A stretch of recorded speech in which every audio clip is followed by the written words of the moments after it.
3, 2, 1. I'm not convinced Jordan did his job. 0. We have liftoff. Maybe yes, maybe no. We'll see. We should have planned this out better. All right, YouTube is going. So if YouTube's up, that must mean we're up. So that means we are ready to go. It is your old pal, EMac. Yes, literally your old pal. It's been a long week.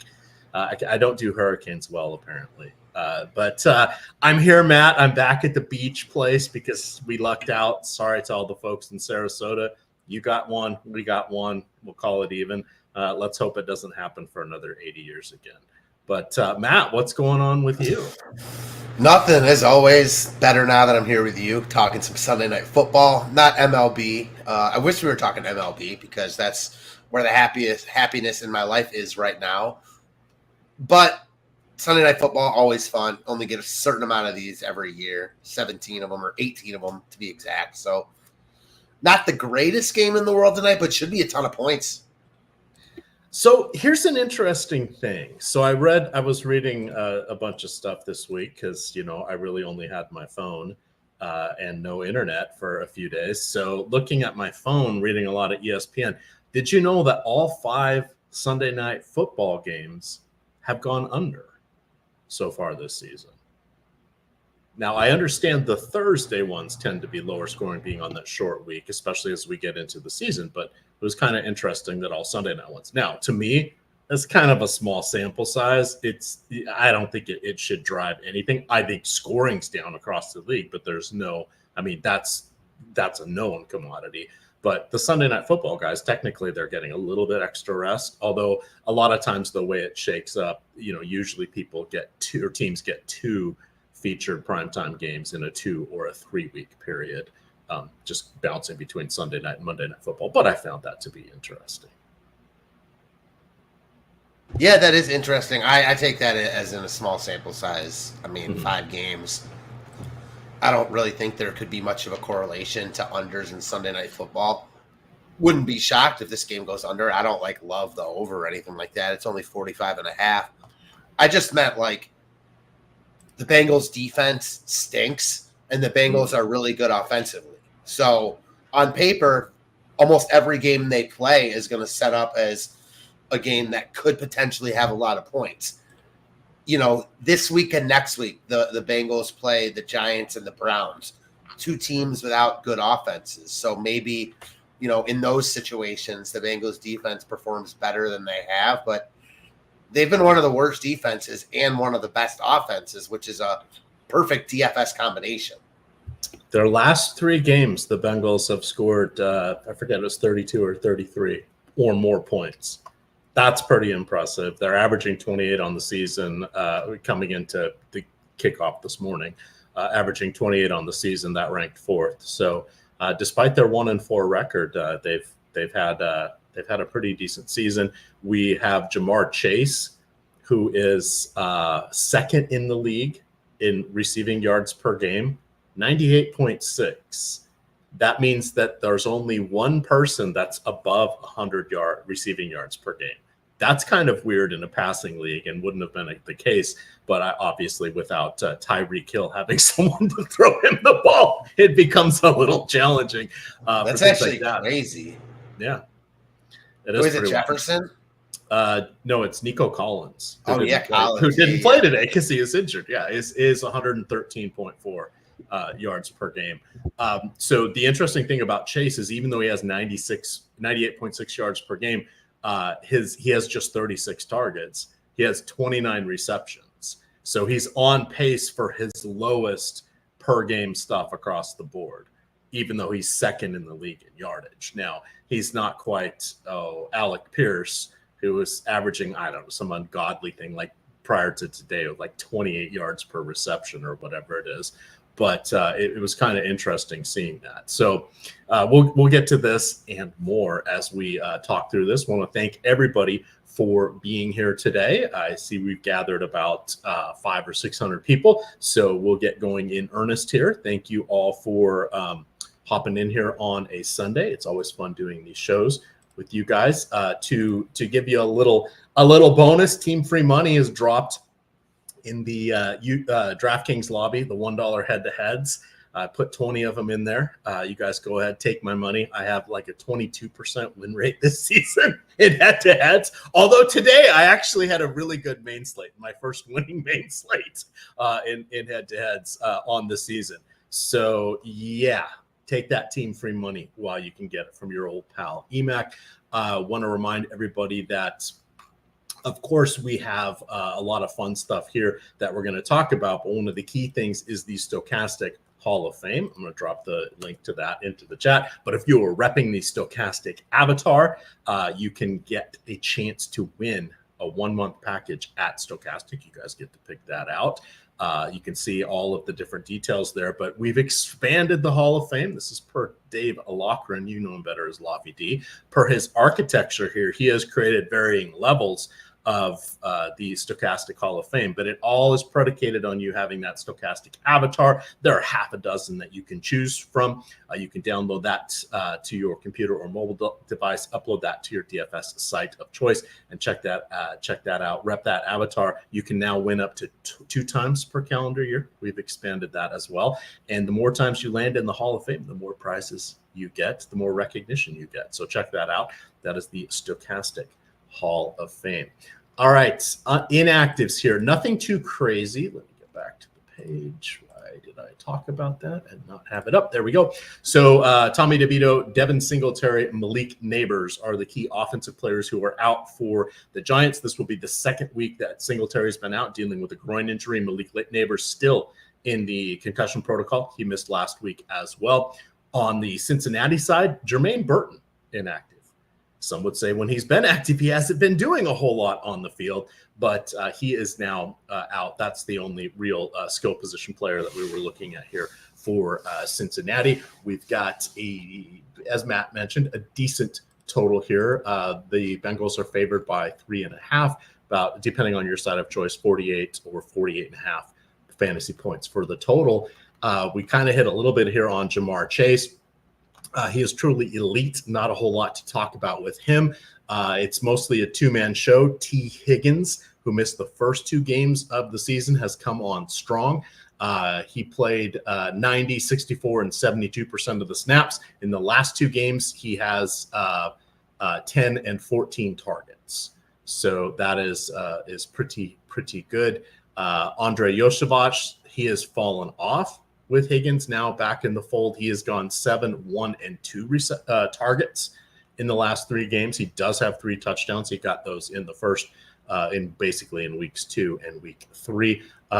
Burton, as I mentioned, he is inactive. That doesn't open up a lot. He's been on the field for 3, 4, and 1 offensive plays over the last couple games, and it's been Charlie Jones who's actually been on the field almost as much. He's a second-year player. He has played 2, 3, and 5 snaps. So how do you feel about this consolidated wide receiver here? Yeah, nice thing to like about Cincinnati always is they're pretty condensed as far as their wideouts go. I mean, it starts with Chase. He's the top 3 guy in the league, you know, getting the ball thrown to him from a top 5 quarterback. So he's going to look superb on every slate he's on. On these type of slates, I think it's more about, you know, what you want to do with him at captain as opposed to like playing him or not. He looks like, you know, the best play on the slate as far as raw projection goes. He's going to be owned as such, but there's just always a lot to like about these wide receivers. And again, goes back to kind of what I talked about earlier. The Bengals defense is no good. So they're going to need to throw probably consistently in this game. They've got good running backs, so it's not like they can't run the ball, but their defense is bad and so bad that they're just never going to, you know, blow out teams, or they're rarely going to blow out teams. So they're going to be throwing a lot. You know, Chase looks phenomenal as always. How do you see it?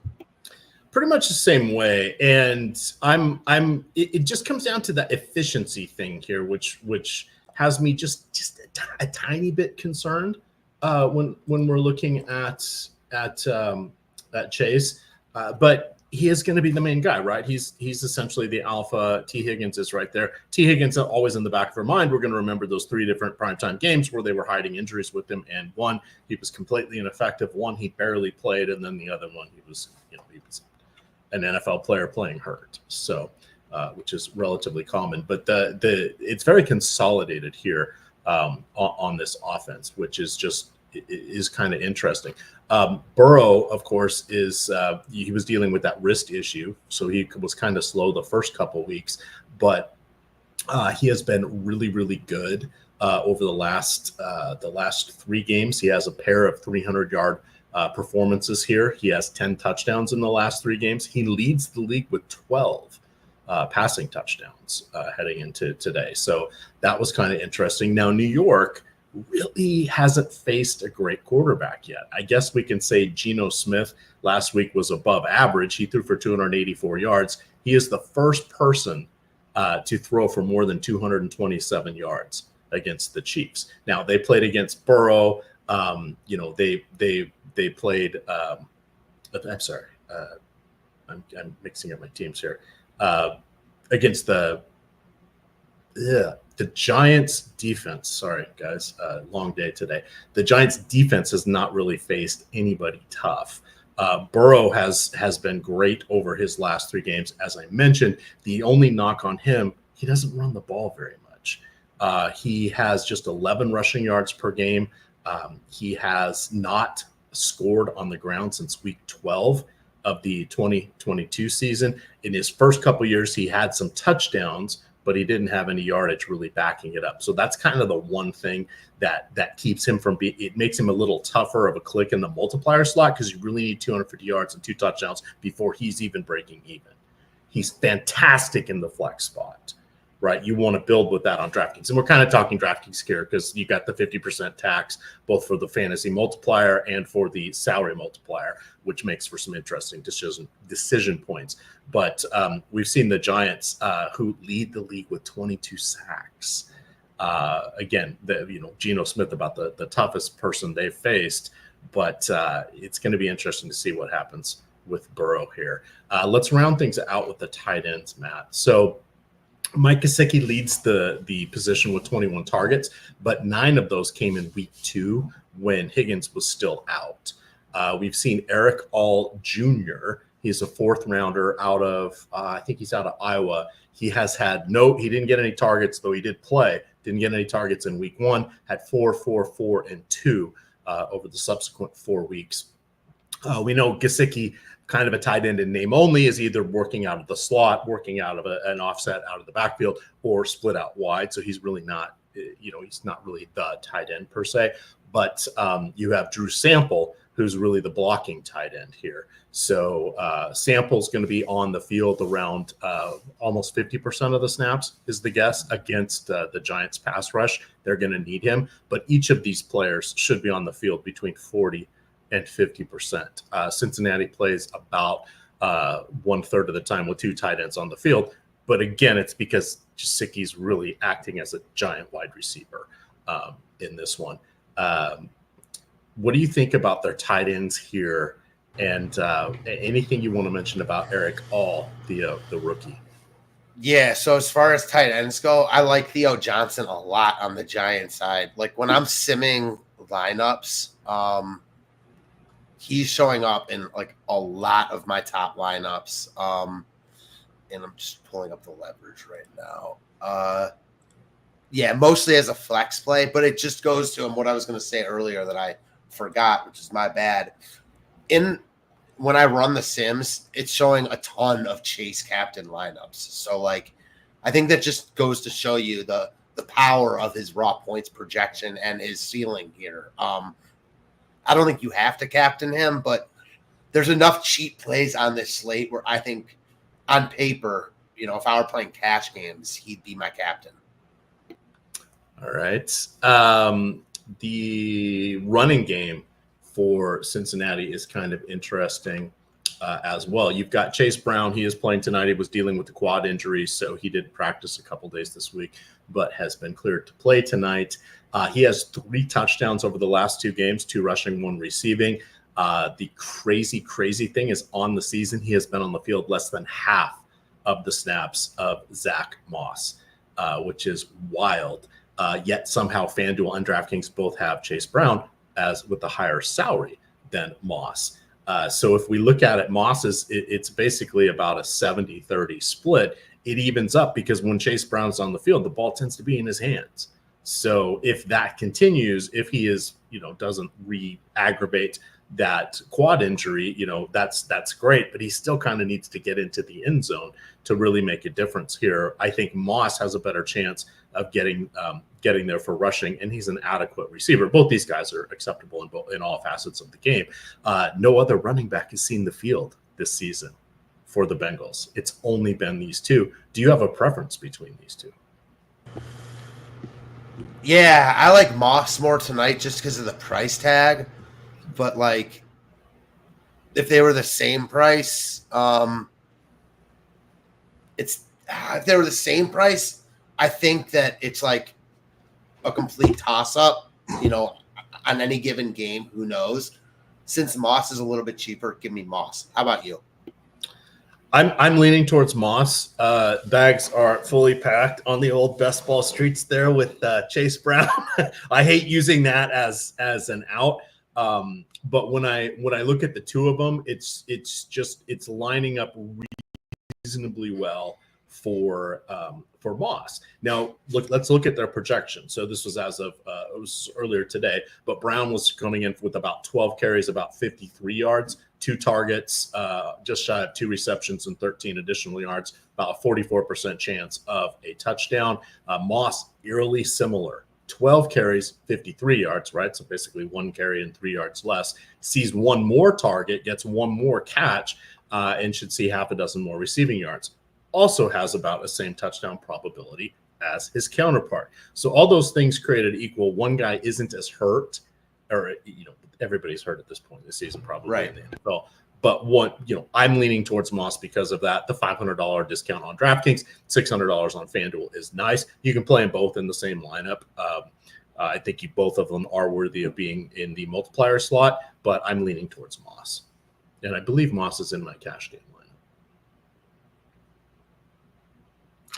Let's maneuver over here to, we'll do special teams last. Let's look at running back for New York. So everybody is fired up about Tyrone Tracy Jr., and they're sort of forgetting about Eric Gray just a little bit here. These guys are eerily similar. The biggest difference is that Tracy was a wide receiver for his first basically 4 years in college before converting to a full-time running back.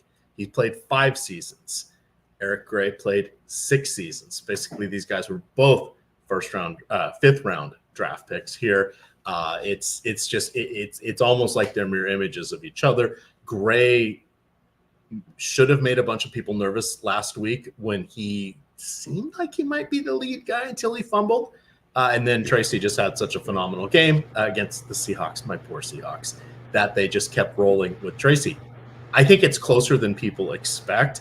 I would like to have about, and I'm going to go figure out how to do this in the Sims. I'm going to get about 15% of my lineups with just Gray and no Tracy, because I want that to be a leverage point. My same game parlay that I created tonight, I went plus 24.5 rushing yards with Eric Gray, because I think that is attainable. I think that leg of it was like plus 200 or something. So I'm liking Eric Gray, but we don't need the savings, to your point, Matt. There's enough discount dandies out there. How do you see the Giants' backfield? The other thing to think about is they really don't have anybody else other than these two. Yeah, I think I actually like Tracy more than you do. Mm-hmm. Like, I get it. I think there's certainly, like, maybe the He's field. The captain in my cash game line. Well, I don't not like him. No, I get it. Like, this beautiful direct leverage. How often do we get that? So on one hand, I'm like, it's Tyrone Tracy. Like, certainly he's not a guarantee to have the whole, backfield to himself tonight. And that's the case. On the other hand, however, he looked phenomenal last week. Gray fumbled in a massive spot. They returned for a touchdown. Didn't get much work after that. maybe he gets a mulligan and they like split work tonight. But man, it's almost a why fixed would stop broken type of thing for me. Like they just went into Seattle and won. Tracy can catch it out of the backfield. Like I think Gray is leverage and he's cheap. But again, it goes back to not needing it on this slate. Now, the only thing I'll say to that point is like, you don't even necessarily need a huge score from Gray if he's just eating into Tracy. Like, if he just outscores Tracy and you play Gray over him, you're obviously, lapping the field. So, yeah, certainly you want a big score from everyone, but, there's certain outs you have with playing Gray over Tracy here that I'll give you as the leverage. Yeah, and it's strictly for those that I'm really interested in that particular approach here. Let's see if I have anything else interesting to mention here for Gray. I think Tracy's way too cheap, though, is the thing. Yeah, so Tracy's coming in cheap. He had gotten an ankle sprain in August, limited his training camp. Gray basically was on the field for about 1/3 of the snaps last week. He had 4 carries for 4 yards with that fumble, and he did have 4 targets, 3 catches for 50 yards. And you know what I'll say? Like, first off, they could both be good. We saw that in a couple spots today. I was just looking at the afternoon slate. Algier and Bijan Robinson were like the 2 highest scoring or 2 of the top 3 or 4 highest scoring running backs. And then Tampa today with Sean Tucker and Bucky Irving. And again, like, it's not going to play out like that often, but it's a similar situation here where like everyone just expects it to be Tracy because we've seen more of Tracy, but like it's still Tyrone Tracy. Like it's not like he's an established guy who we know is going to carry the whole workload, kind of like we saw with Irving today, no matter how good he is. So there's that point. And again, I'll go back to like, especially if you're max entering the $15 or whatever, playing both of them in some lineups. Sure. So the other key note is 4 different running backs have gone for 90 or more yards against Cincinnati this season. The only game that did not occur was when they played the Washington Commanders.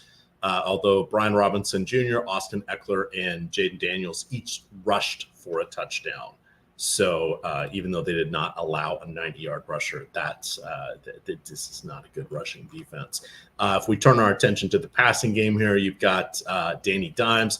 Again, I went to go see who was coming off the after you told me about everybody who played the Detroit Lions. Yeah, they were on bye last week. They were on bye. Yeah, so I was like, oh, I can't go see if that.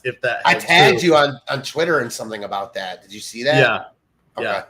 Yeah. So in any event, Daniel Jones ended up rallying the team to win in Seattle. Similar situation, right? Didn't have Neighbors, didn't have Singletary. That's the same thing tonight. But did you know, this is from ESPN, I want to give them credit. Did you know that Danny Dimes has won once in 13 primetime starts? That's Kirk Cousins-esque. One out of 13 primetime starts. I feel like noise, right? We don't worry about this. Well, I feel like Cincy is definitely like the fish side of this game, but man, I don't see them losing this game. Like they'll lose because their defense is atrocious, but they are in major must-win mode. Their schedule's starting to get a lot easier. Like they could rattle off 6 wins in a row, but it's got to start tonight. They can't be 1-5 like the Browns. Yeah.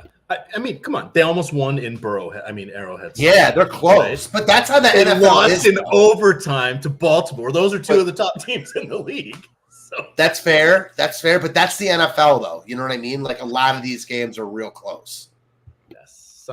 Somewhere you're going to say any given Sunday, and we're going to start talking about these inches. They're all around us. They're all around us. Watch out for those backside bandits on the blitz. That's all I got to say. Wide receivers. Anybody on their bingo card have Wan'Dale Robinson as being an apparently a steady contributor with 4 games of at least 8 targets, 2 with double digits. That's kind of wild. You have Darius Slayton on the other side. just so I could troll former coworker and friend of the show, T. McBee. I wrote up in my article here talking about Slayton being around forever. I had not realized he's only been on the team for 6 years, and he led the team in receiving 4 of his first 5 years, only broken up by who got him there? Kenny Golladay in 2021 led the team with 521 receiving yards. Did he really? Led the team. Let me say that again, with 521 receiving yards. Slayton's 770, 724, 751, and 740. No one's had 800 yards on this team since Odell Beckham was a Giant. It's so sad. Quarterbacks who have started since Slayton played. This is Jones and then anybody else. 2019, Jones started 12 games, Eli 4. 2020, Jones 14, Colt McCoy 2. 2021, Jones with 11, Jake Fromm from State Farm 2 starts. Mike Glennon and his neck got 4 starts. 2022, Jones was there for 16. Davis Webb got 1. And then last year, Tommy DeVito and Tyrod Taylor had 5 or 6 and 5, with Jones getting 6. This is horrible. This is a who's who of mediocrity at best. Sorry, Team McBee. All right, back to present day. Do you see anybody else outside of Slayton who does have a ton of familiarity, obviously, with Daniel Jones? That was the whole point of that trip down memory lane. Wan'Dale Robinson, who seems to be trustworthy. Now we've got Jalen Hyatt, who played 48 plays last week. He had 51 coming into that game. But he doesn't really have any targets to show for it. And then you have third-year guy, Isaiah Hodgins, who had started out his career with the Buffalo for a hot minute and then ended up with the Giants. I don't think he has a target yet this season, or maybe he has 1. So these guys have basically nothing outside of Neighbors, who's not here, and leaving behind a boatload of targets. But Robinson and Slayton, how are you feeling about that not so dynamic duo? Yeah, I think Robinson's just expensive now. I don't think he is expensive. It's just a matter of, can you get enough out of him at this price point on a showdown slate? I'm not sure. I don't know if there's any meat left on the bone here. Like, he's 8,200. He's like in the same. He's almost 1,000 more than Trace. He's more expensive than Moss. Like, he certainly has the ability to catch a ton of balls, and if he scores a touchdown with those catches, you'll probably want him. But I feel like at this price tag, in order for him to be like a necessity, he's either got to catch 10 balls and score or score twice, because the yardage is just never going to be there with him. So yeah, I like Slayton more. I don't think that's going to be like a contrarian take. Certainly, we've seen Slayton bust a ton, and a week after he was really good, it feels icky playing him, but he's too cheap with no Neighbors. Cincy's defense is cheeks. Like, man, all of me, I just went on that whole diatribe about Cincy needs to win this game. They can't lose this game, and I believe that, but their defense is awful. Giants a home dog after winning on the road as a road dog. I love spots like this, so I hope Cincy loses. All right. Toma's saying Hodgins used to be good. Yeah, not really in the NFL.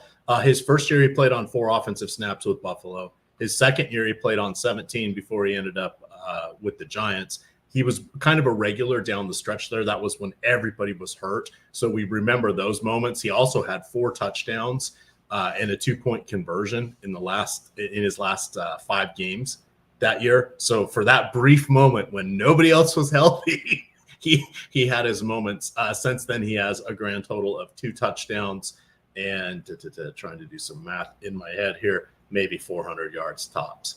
Just looking at his Pro Football Reference career game log, I'll drop that in there for you. But yes, no stone unturned, because this is NFL DFS single game action.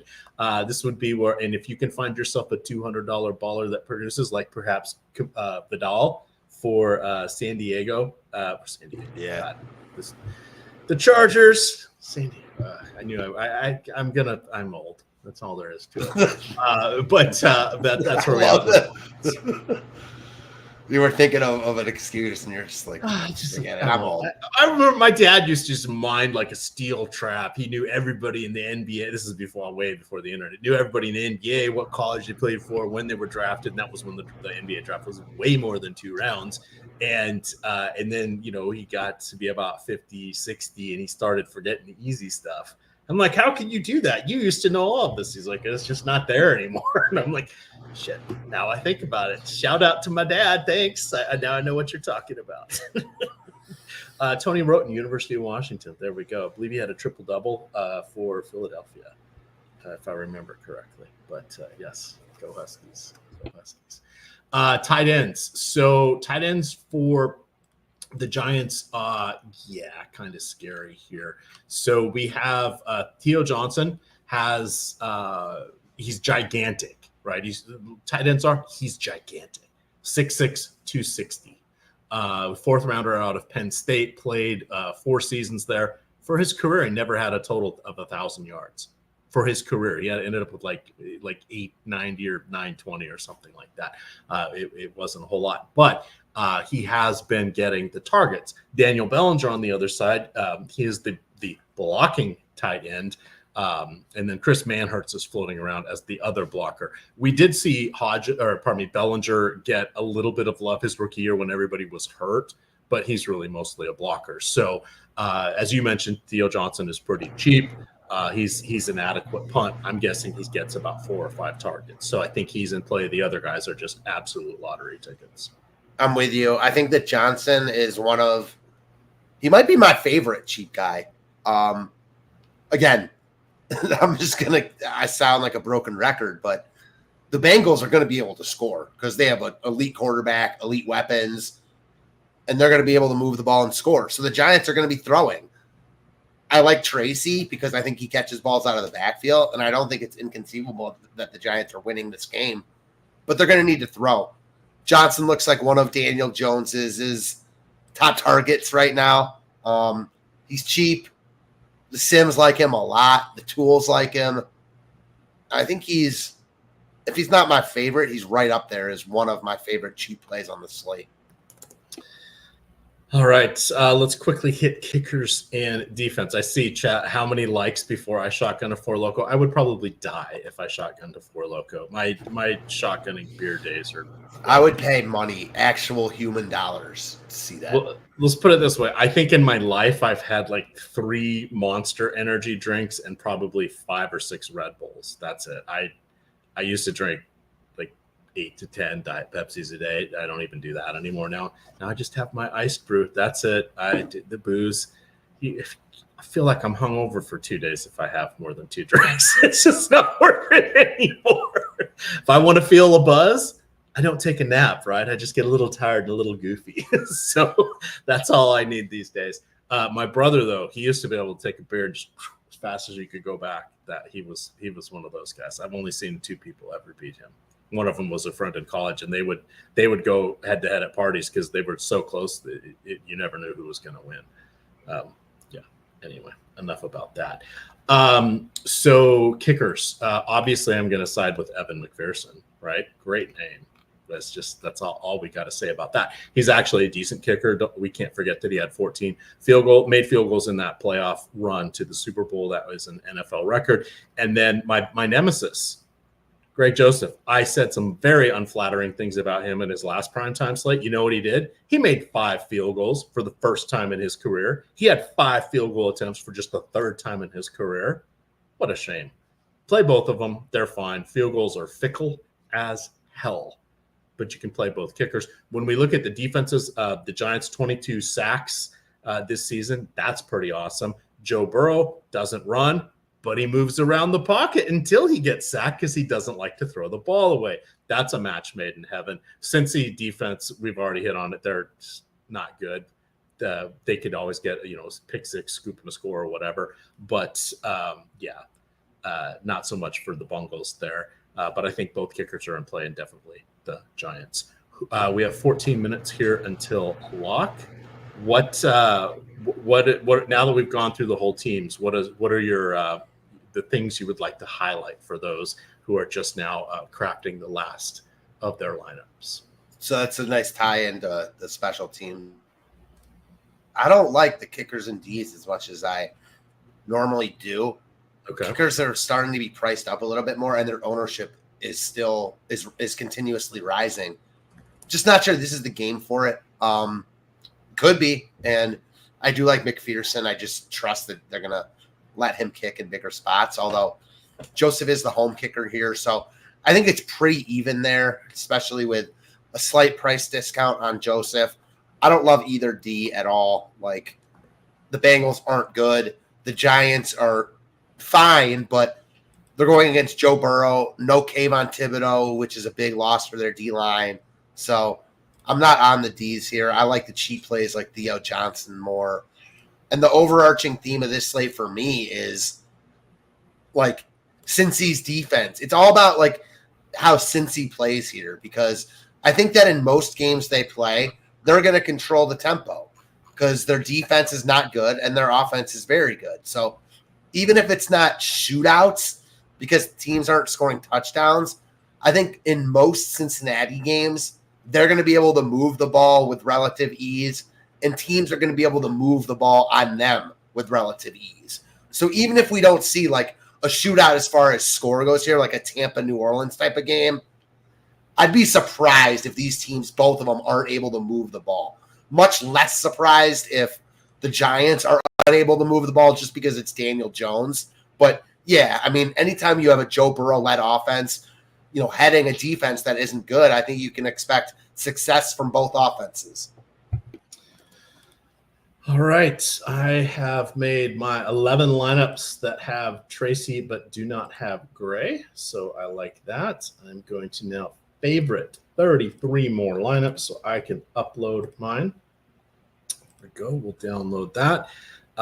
We've got a couple other things I want to mention the old Hall of Fame here. We've got a really good deal here for those of you that are looking to get in on The Sims. You can utilize, Jordan's got this up on the screen here. So you can, if you sign up with any of these partners here on this screen, and you'll see the link, he'll drop it in the chat as well. If you sign up with any of these partners and you're not already a member yet, you can get a free month of the core DFS package for any sport.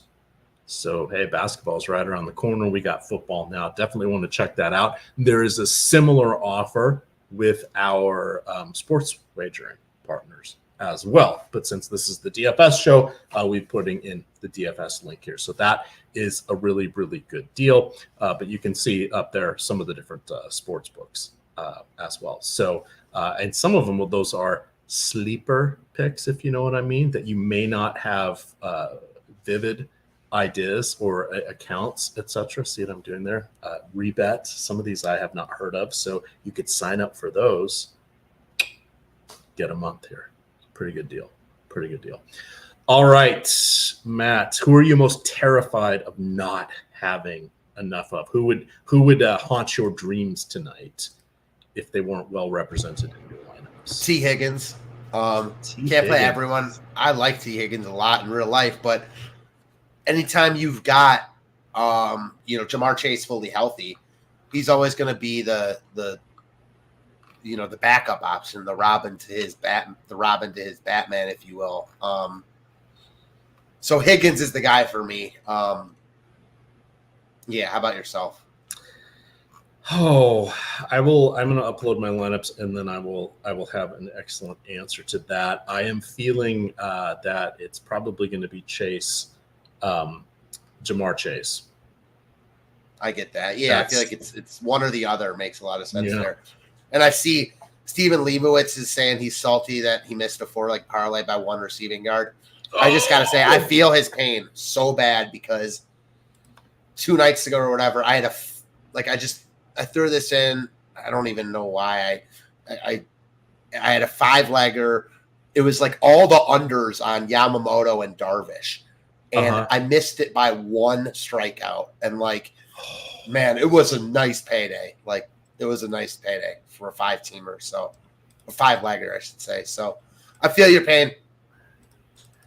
Yeah, hang in there. Oh wow, all the team free money lineups have been picked up. Oh, so toxic. So Tex, I see you got one there. Oh, all right. I'm gonna just put that lineup in a couple other spots, and then we are going to do an upload. This is going to be a fun night. Odds of me making it until halftime. I mean, it's pretty. I think it's pretty good tonight. No hour and 20-minute weather delay like that other game. That sucked. It was low for me tonight. My daughter's sick. My wife already said she's in bed, so maybe that means I stay up later because your daughter's in bed or your wife's in bed. Because if your wife's in bed, it's time to stay up late, my friend. Hey, it's Sunday night, so we had a good weekend. But yeah, maybe. All right, let me upload these. Oh, there's a sweet Danny Dimes captain lineup. All right, let's get these little friends in here. Save. Oh yeah, I forgot there's the baseball game on though. Yeah. So maybe that, yeah, because Yosef Ramirez is saying I think he'll make it to the 5th inning. And I was like, LOLing because I was thinking about the football game, but then I was like, damn, there actually is a baseball game. Yeah, the baseball game starts in about 3 minutes. So there we are. All right, my lineups are uploaded. We have 7 minutes left here. Let's go to the old YouTube chat to see if there are questions. Reminder, hit that like button. That does help us out. Oh, I said I was going to talk about where my lineups ended up. So looking at captain, I ended up with a pretty heavy look on Tyrone Tracy. 18%. Looks like the field's going to be about 9, so about double there. Ended up with Evan McPherson in captain above. How are you not captaining EMac? I have to. Seriously, how are you just not 100% locking EMac in as captain? In season-long leagues, I would get pissed when I couldn't draft myself. I'd be like, "You son of a bitch! You drafted me before I could." So I've got that going for me. Otherwise, I'm pretty flat where it comes to the popularity of the captains. Well over the field. I have 60 total % for Evan McPherson today. That probably is a little bit much, but that is the stand I am making. I'm also above, and this is for combined, but this is flex ownership. I'm 12% above Jones, 12% above Burrow, and 10% above on Joseph. On the flip side, Chase Brown, odd man out. There's my terrifying guy, minus 19% compared to the field. I have him in 5% of my lineups, Matt. The field has him in 25% at the flex spot. There's my nightmare. We knew it was going to be Chase. We didn't know if it was Brown or Jamar. Good one. Yeah, I think that might be the case for a lot of people. Like I could see, just because Moss being cheaper, the ownership discrepancy being bigger than I expect. I could also see that being just not true at all, and them being about the same ownership. Devin Neiman says, thanks for the MLB reminder. 5 days away from hitting his 190 DK Ironman. Yeah, unfortunately, I think I cleared mine out. I should probably go look and check. I haven't been playing since we had the storm.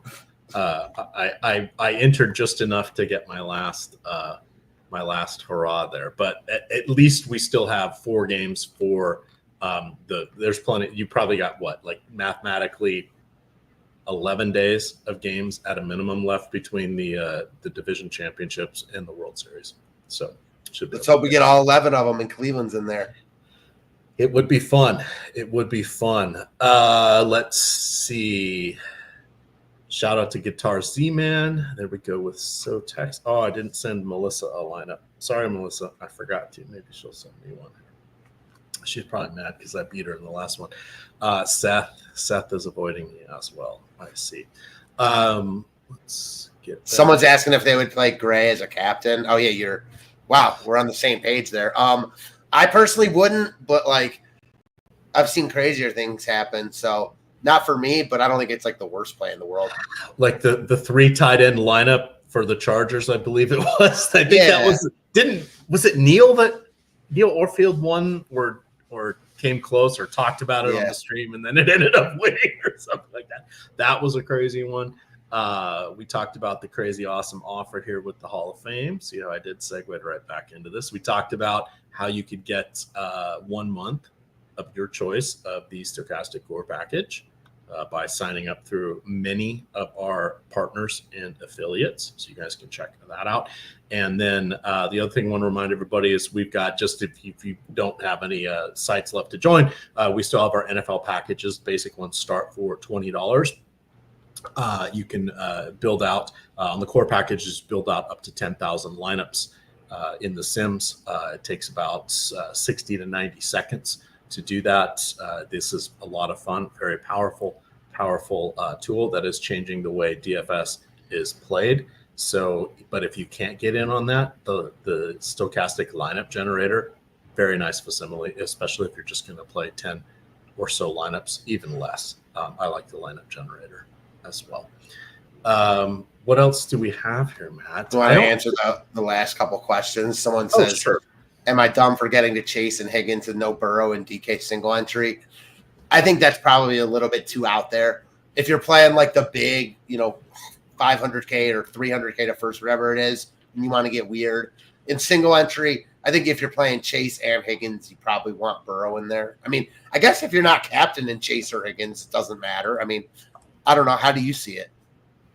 So I think the path of getting there is to have each get a touchdown. Burrow doesn't throw anything else, and it's a relatively low-scoring game, but they get there on PPR points. Yeah, I mean, I feel like if they each get a touchdown, you're going to want Burrow. Burrow as well. I think that you're going to need like one of them to score and the other one to catch like 9 balls for 100 yards or whatever, and that's a lower-scoring game. But that said, like if you're running like Daniel Jones at captain with Slayton and Tracy, and you're playing Chase and Higgins in the flex, I think that's totally fine. In a higher scoring game, certainly possible that they each catch a touchdown and you don't need Burrow. All right. For all my analysis, you guys can check out the free Stokastic articles for all primetime games. Didn't on for Thursday because I was in the middle of the hurricane, did not have power or internet, but you guys can check those out. They are free. It takes about 3 hours to write these. I break down the entire player pool, everything of interest and note, and then I rank every player. So my role here is more as a host because you guys want to hear what Matt has to say, but I've broken this whole thing down. We could do an hour of questions and I could talk by myself if we needed to. But again, I'm doing the host stuff today. So, but thank you all for watching. And just a reminder, I've been around doing this for a long time. And get those team free monies. You want to shove it to me? You want to show me who's boss? Steal my money 90 cents at a time. It's all yours. # team free money. So that's gonna do it for us, Matt. We're gonna get a kickback. Watch dueling sports. This is gonna be fun. I'm looking forward to a little NFL since I have not watched a single second of it today because I was working on tomorrow's article this afternoon. That's right. Thinking ahead for everybody. Final thoughts as we slide on out of here. No, go Giants. I need my other wager was Joe Burrow more than 250 passing yards and Cincinnati to win for $50 turns into $200. I'll take it. That'll be a nice little way to go. Shout out to Bet. I say Bet MGM every time when I really mean Hard Rock. Hard Rock, the only sports wagering site in Florida, did a couple promos here. So I got that one. The other one I got today, Matt, it was Jamal. No, it wasn't Jamal. It was Lamar Jackson and Jaden Daniels, each to throw more than 225 yards. They crushed it. That was $50 into 200 as well. Good. You know who hasn't thrown for 200 yards all season? No. Deshaun Watson. And with that, be kind to women. They are the fairer sex, and they are better than us. Follow Matt on Twitter at Fantasy Tips Matt. You can find me at EMac DFS. And, of course, it is Stokastic _COM. With that, gamers, good luck.